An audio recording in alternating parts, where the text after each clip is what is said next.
ఒకరోజు రాత్రి ఒక భర్త ఫుల్‌గా తాగి ఇంటికొచ్చాడనమాట.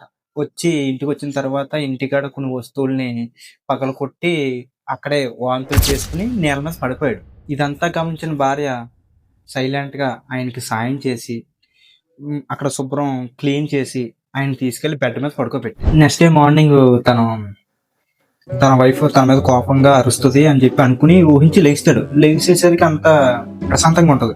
ఇదేంటి అని చెప్పేసి బయటికెళ్ళి చూస్తాడు. బెడ్‌రూమ్ నుంచి హాల్‌లోకెళ్ళి చూస్తే వాళ్ళ వైఫ్ అక్కడ ఉండదు. ఇది ఎక్కడికెళ్ళిపోయింది తను పొద్దున్నే కనిపించట్లేదు అని చెప్పేసి కొంచెం భయపడి ఫోన్ చేస్తాడు. ఫోన్ చేయగానే అప్పుడు తన ఫోన్ లిఫ్ట్ చేసి, ఏవండీ మీరు కంగారు పడకండి. ఈరోజు సండే కదా! మీకు చికెన్ అంటే ఇష్టం కాబట్టి చికెన్ తీసుకొద్దామని వచ్చాను. మీరు లేచేసరికి లేట్ అవుద్దేమో అనేసి మీరు లేచేలోపు రెడీ చేసేద్దాం అనేసి ఇక్కడే పక్కనే ఉన్నాను. ఒక 2 మినిట్స్ వచ్చేస్తాను. మీరు అప్లై చేస్తారా? కంగారు పడకుండా వచ్చేస్తున్నాను అని చెప్పేసి అంటాను. అనగానే ఇదేంటి మనమేమో అరుపులు కేకలతో మొన్న లెగుద్దామని ఎక్స్‌పెక్ట్ చేసాము. తినేంటి ఇలా మాట్లాడుతుంది అని చెప్పేసి అనుకుంటాడు. ఇలా అనుకున్న తర్వాత తను రాగానే కంగారు తన దగ్గరికెళ్ళి అసలు రాత్రి ఏం జరిగిందని అడుగుతాడు. అదంటే అప్పుడు తను నవ్వుతూ, నిన్న రాత్రి మీ షూస్ తీస్తుండగా మీరిలా అన్నారు.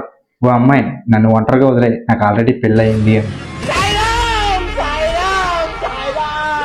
సో నిజమైన ప్రేమ రక్షిస్తుంది, క్షమిస్తుంది మరియు అర్థం చేసుకుంటుంది. అలాగే ఒక నమ్మకమైన క్షణం ఒక బంధాన్ని జీవితాంతం బాధ నుండి కాపాడుతుంది. మీకేమీ గుర్తులేనప్పుడు కూడా మీరు నమ్మకంగా ఉంటారా?